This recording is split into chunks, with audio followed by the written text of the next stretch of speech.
We're Team Purple. What was the purpose of early colonial education? The classroom taught more life lessons and information to be used in the real world. Teachers' responsibilities strayed from traditional responsibilities. They had to start a fire to heat the classroom, get a bucket of water, sweep the floor, and take care of the ink and pens. Girls usually didn't stay in school for very long. They usually only went to school for a year or two to learn how to read the Bible and sometimes learned how to write their name. Girls learned how to read the Bible because they thought that it would help them become a better wife and mom. Reading, writing, and ethics were developed from reading and learning about the Bible. Early colonial education was said to provide a pathway to heaven. Schooling prepared students for the roles they had to take on as they got older, boys with working on plantations and girls taking care of household chores and the children. A child's first training outside the home came in the kitchen of a neighbor who kept a dame school. In communities where this was the only school, the child might attend from a few weeks to a year. And for a few pennies a week, she taught them the little she knew about numbers and letters, while going about her household tasks. The girls were taught to cook and to sew, and the formal education of many girls ended with the completion of her sampler. It was a sample of the girl's domestic skills, the only diploma she would ever receive, because most colonial schools and all colleges were closed to her. But for boys, the dame school gave the rudiments of instruction that preceded the reading and writing school. Here, religion was... What was the role of religion in the colonial classroom? Religion was at the center of the colonial classroom. The main purpose of schooling in colonial times was to learn about God and mankind's duty to God. Students would read the Bible in order to learn more about God and would reflect on readings in the classroom in order to gain a full understanding of their religion. The content of the material revolved around the Bible. Colonial educators felt that learning religion was the most important subject for students.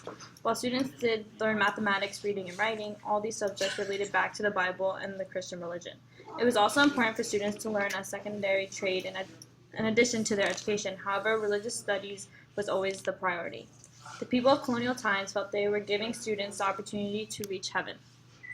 By focusing on religion, educators believed that they were saving the souls of their students. The goal of implementing religion in the classroom was to bring children closer to God and ultimately allow their souls into heaven. What were the Massachusetts laws of 1642 and 1647? The Massachusetts Law of 1642. This law had nothing to do with schools. It stated that it was the guardian's job to educate their own children on such as literacy and religion. This law was made to ensure that every children could read and write and also could comprehend what they are reading and writing. The Massachusetts Law of 1647, also known as the Old De Lunder Satan Act, this law declared that if a town had 50 or more families, then the town had to find a principal-like role to teach the children to be literate. Towns that consisted of 100 families had to find a principal/teacher that would take the role of preparing the children to attend the Harvard College. What were the dame schools? In English-speaking countries, dame schools were early forms of private elementary schools.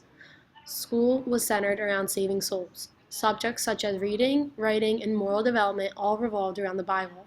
Classes were often held in the homes of the instructor, and instructors were usually women, giving them a source of income. These schools accepted both boys and girls. Over time, these dames developed into more structured and comprehensive private schools for girls. Boys participated in apprenticeship programs, while girls were typically sent to be with their mothers in order to learn homemaking skills. What was the Latin grammar school?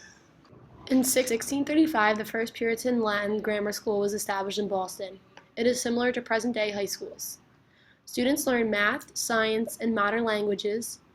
Initially, these schools were designed solely for sons of certain social classes who were destined for leadership positions in church, state, or courts. Girls were not considered for these schools, only males from certain class brackets. What were the educational opportunities afforded to white men, white women, African Americans, and Native Americans? Educational opportunities in colonial times varied for different groups of people. White males typically received basic education along with learning a trade. Around age 7, boys would receive an apprenticeship. Here, the boys would learn from a master who was skilled in a particular trade and gain knowledge outside the classroom setting. The colonial educators felt that this was important for young men to master in a trade alongside his basic education. White males were given the chance for continued education. White males were allowed to continue the education if they could afford to do so. These affluent white men between ages of 7 and 14 would move from their basic education to attending Latin grammar schools. White females, however, received only the most basic education. White women learned enough at school in order to read and write. After they received this basic amount of education, they returned home. After schooling, they would learn housekeeping skills from their mothers. Their mothers would teach them about cleaning, cooking, and how to be a good housewife and mother. This is similar to the trade boys learned. However, women were limited to only learning about taking care of the house. African Americans and Native Americans received the fewest opportunities for education.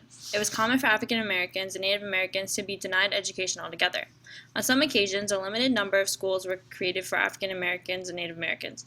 These schools were very rare. They were typically created by religious groups and designed to spread religion to the African American and Native American communities.